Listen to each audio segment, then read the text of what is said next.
பார்த்து நாம் பேச அழைக்கிறோம்.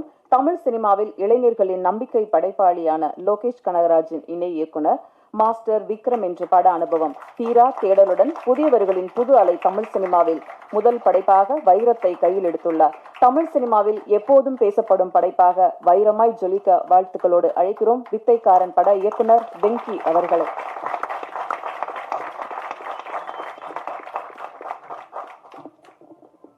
எல்லாருக்கும் வணக்கம். ஃபர்ஸ்ட் படம், என் ஃபர்ஸ்ட் மேடை. எனக்கு பெருசாக பேசலாம் வராது. எனக்கு நான் 4 படம் ஒர்க் பண்ணியிருக்கேன். நிறையா பேர்கிட்ட கதை சொல்லியிருக்கோம், நிறையா முயற்சி பண்ணியிருக்கோம், நிறையா ப்ரொடியூசர்கிட்ட போயிருப்போம். பட் அதில் நிறையா தள்ளி போயிருக்கோம். அப்புறம் கேட்கலான்னு சொல்லியிருப்பாங்க, அப்புறம் பண்ணலான்னு சொல்லியிருப்பாங்க. பட் அதான் பிக் திங்ஸ் ஹேப்பன் சடன்லி, உடனே நடந்துடும் அப்படின்னு சொல்லுவாங்க. அந்த மாதிரி நான் விஜய் சார்கிட்ட போய் கதை சொன்னேன். கதை சொன்ன உடனே எனக்கு ஓகேன்னு சொல்லிட்டாரு. அந்த அந்த அந்த ஒரு 2.5 மணி நேரம் கதை கேட்டிருப்பார். 2.5 மணி நேரம் கதை கேட்டு அடுத்த ஒரு 5 நிமிஷத்தில் என்ன வேற என்ன ஒர்க் பண்ணிருக்கீங்க, வேற என்ன எக்ஸ்பீரியன்ஸ் அப்படிலாம் கேட்டார். அது கேட்டுட்டு நான் ஓகே நான் படம் பண்ணுறேன் அப்படின்னு சொல்லிட்டாரு. சதீஷ் தான் எனக்கு அங்கே அனுப்பிச்சி வச்சாரு. ஸோ அங்கேருந்து படம் ப்ரொசீடே வந்து. So first I would like to thank producer sir. Thanks sir. அப்போ நான் கேட்டதெல்லாம் நிறையா கொடுத்தாரு, கேட்கறது தாண்டி நிறையா கொடுத்தாரு. படத்தில் பார்த்தீங்கன்னா உங்களுக்கு தெரியும். அப்புறம் சதீஷ் என்ன படத்தோட ஹீரோ, ரொம்ப வருஷம் ஃப்ரெண்டு எனக்கு. ரொம்ப வருஷமாகவே ஃப்ரெண்டு. சரி ஒரு ஹீரோ ஆகிட்டார். அப்புறம் சரி ஒரு ஹீரோவாக படம் பண்ணலாம்னு சொல்லி பேசி ஒரு முடிவெடுத்து இந்த கதையை ஃபஸ்ட்டு ஃபைனலைஸ் பண்ணோன்னா அவருக்கு ரொம்ப பிடிச்சி போச்சு. அதுக்கப்புறம் அந்த படம் தொடர்ந்து பண்ண ஆரம்பிச்சிட்டோம். அப்படியே thanks for Sathish for giving me the dates and acting my movie. அடுத்தது யுவா. நானும் அவனும் மாஸ்டரில் ஒர்க் பண்ணோம். நான் டைரக்ஷன் சைடில் ஒர்க் பண்ணேன், அவன் சினிமோகிராஃபி சைடில் ஒர்க் பண்ணான். அதான் அந்த படம் இந்த மாதிரி ப்ரொடியூசர்கிட்ட கிடச்சிருச்சு ஓகேன்னு உடனே நான் அடுத்து கால் பண்ணது அவனுக்கு தான். கால் பண்ணிட்டு நம்ம படம் பண்ணுறோம்டா அப்படின்னு. என்னென்ன சொல்கிறீங்க அப்படின்னு கேட்டான். ஆமாண்டா நம்ம படம் பண்ணுறோம், நீ வா நான் கதை சொல்கிறேன் அப்படின்னு சொன்னேன். கதை கேட்டான். ஆப்வியஸ்லி அவன் தான் படம் பண்ணுறான் அப்படின்னும் போது அவன் எந்த கதைனாலும் ஓகே தான் சொல்ல போகிறான் அவன்.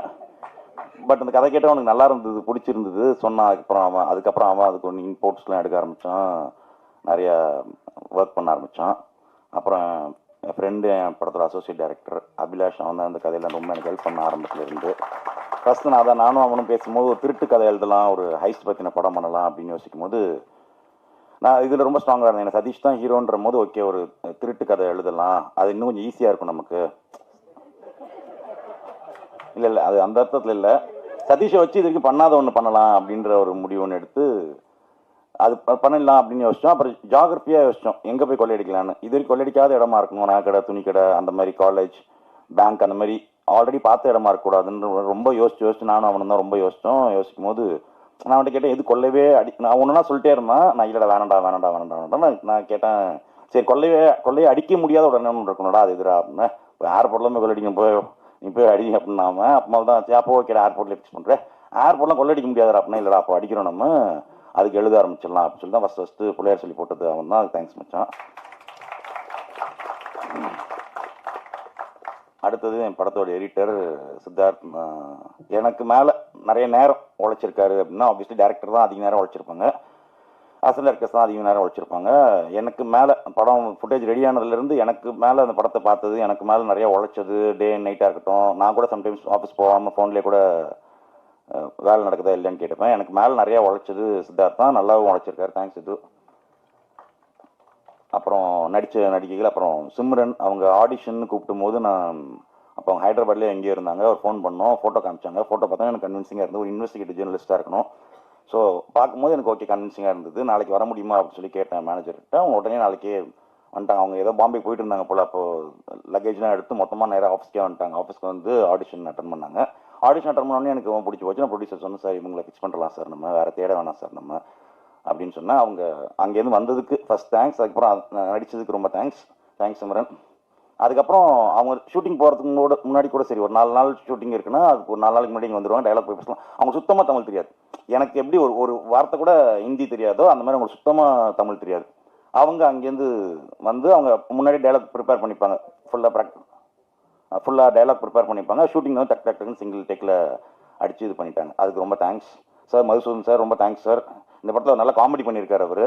அப்புறம் ஆனந்தர் சார் நடிச்சிருக்காரு, அவருக்கு ரொம்ப தேங்க்ஸ். அப்புறம் மாரிமுத்து சார் நடிச்சிருக்காரு, அவருக்கு ரொம்ப தேங்க்ஸ். சின்ன ரோல் தான் பட் நல்லா பண்ணியிருக்காரு அவர். அப்புறம் நடிச்சிருக்கிறவங்க எல்லாருக்குமே ரொம்ப தேங்க்ஸ்.